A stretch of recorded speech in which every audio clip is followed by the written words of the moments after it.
ក្នុងបរិបទប្រេងដែលឡើងថ្លៃខ្លាំងហើយជំរុញឲ្យក្រុមហ៊ុនធំក្នុងការបន្ថែមនៅរឿងអគ្គិសនីលើផែនការ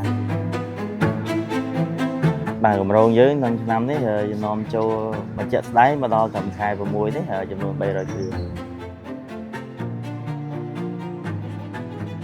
តែដោយសារបរិបទពិភពលោកប្រេងឡើងថ្លៃខ្លាំងអញ្ចឹងដើម្បីទប់នឹងការចំណាយក៏ដូចជាយើងមិនចង់ឡើងថ្លៃក្នុងការបញ្ញើទំនិញខ្ពស់ចឹងក្រុមហ៊ុនក៏បានសម្រេចចិត្តក្នុងការកម្លាំងរថយន្តទាំងបង្ខំដើម្បីឲ្យដូរពីរថយន្តប្រើម៉ាស៊ូតមកជារថយន្តអគ្គិសនីវិញហើយទន្ទឹមនឹងដែរយើងក៏ជំរុញក្នុងការបន្ថែមនៅស្ថានីយ៍សាកឲ្យគ្រប់រាជធានីខេត្តក្រុងផងហើយនឹងតាមបណ្ដោយផ្លូវជាតិគ្រប់ផ្លូវជាតិដើម្បីផ្ដល់ភាពងាយស្រួលក្នុងការសាករថយន្តក្រុមហ៊ុនក៏ដូចជាអតិថិជនផ្សេងៗដែរ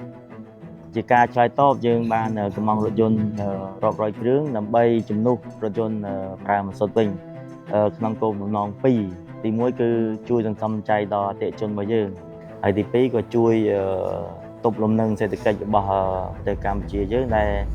ដូច្នេះការចូលរួមប្រើយន្តអគ្គិសនីនេះក៏ដូចជាបានចាក់លុយបន្ថែមចូលទៅក្នុងរដ្ឋាភិបាលកម្ពុជាផងដែរ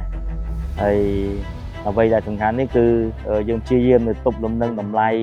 មិនឲ្យបញ្ញាវាមានការកើនឡើងខ្លាំងជាចុងក្រោយក៏សូមអរគុណដល់អតិថិជនវិរៈធម្មទាំងអស់ដែលបានតែតែងតែគ្រប់គ្រងសេវាកម្មរបស់ក្រុមហ៊ុនវិរៈធម្មយើង